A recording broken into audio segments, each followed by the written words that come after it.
Hi guys, so today we're going to look at the bench press and different variations on the bench press, how you can improve your technique and important pointers for your technique, stability, making sure you're going to get the most out of your bench press. So I do want to show you bench press today because this is one of the 3 disciplines from powerlifting. The first question and the biggest question is, should I arch? Do I need to arch, and why do people do that? And you don't need to do it. It's something that some athletes choose to do. The reason that people arch is because it does create a stable foundation. We are trying to press not only with our pecs but with our back muscles also. So this does help us to stay tight. And a big reason is because we actually are reducing the distance that we need to press the weight, and this is very important. So you can imagine when I'm arching up, I don't need to bring the bar as low as I would otherwise, so then I'm able to press more easily. So this is the main reason. So yeah, a lot of people come up to you in the gym sometimes if you're in a commercial gym and you're not in a powerlifting club, and they're like, what are you doing? This is going to injure you. But it's not, because you train for it and your back is strong in this way. So yeah. So anyway, I'm going to show you a bit of techniques from how I bench press.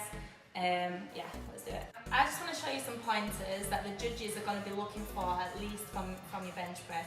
So you want to be making sure that the feet are firmly on the ground, and you don't lift your feet at all through the lift. And if you do, the judges are going to be looking at your feet, so this can be red lighted actually. So also you want to make sure that your bum is actually on the bench and you don't lift it up. When you set up, you can lift your arse up if you want, and I'll show you that myself because that's what I do. But then you're going to have to put it back down when you actually go to the lift, and that's really important because the judges are going to look for that as well. And the 3 calls. So for bench press, there's actually 3 calls. So you can take it out, they're going to say start, you can bring it down to your chest, they're going to wait for maybe a second, 1.5 seconds, they're going to say press, you'll press, and then they'll tell you to re-rack.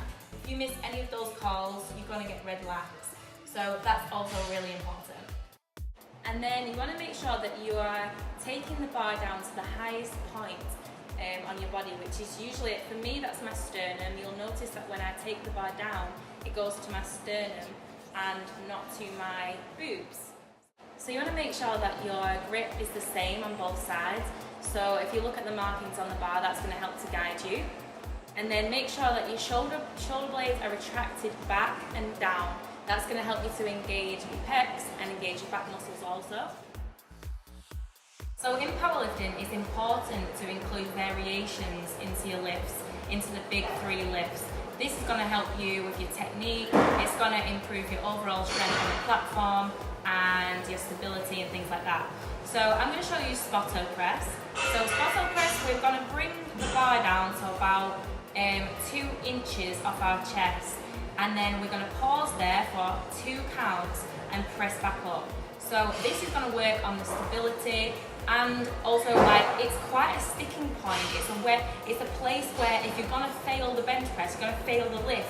It's a typical place to fail. So when you're working on stability in this area, you're going to be able to improve your overall 1 rep max. So yeah.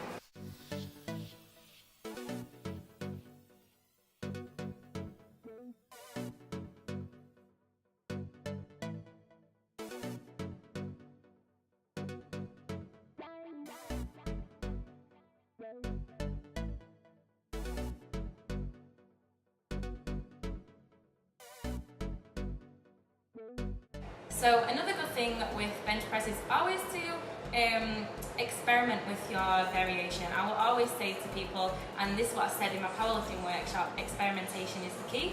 So then you're going to find out what suits you the best. So most people do adopt the widest grip they possibly can. That way you are going to reduce the distance that you need to press. But it's also good to also do variations with different widths of your grip. So I'm going to demonstrate to you a narrow grip, which is also going to work on your triceps, and it's going to be able to help you with the main lift.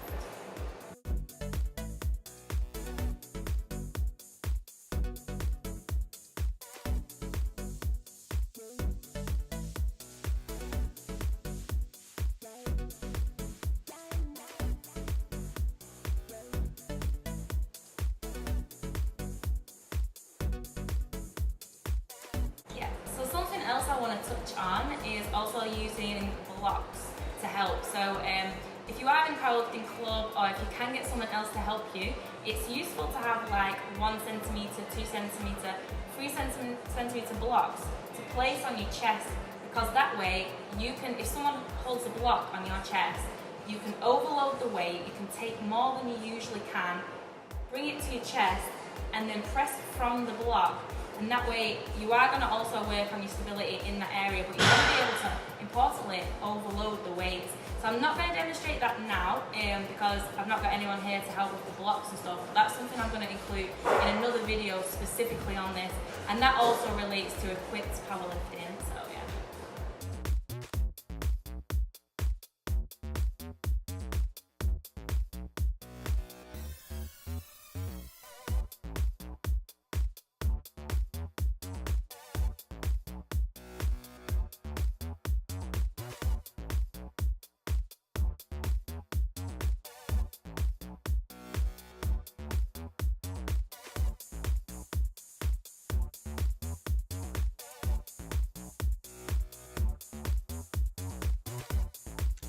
Guys, so I'm just back home from shooting my video. I hope you all found it interesting and useful. Do let me know if you've got any questions about bench press or about powerlifting in general, and be sure to like and subscribe if you want to see more useful content.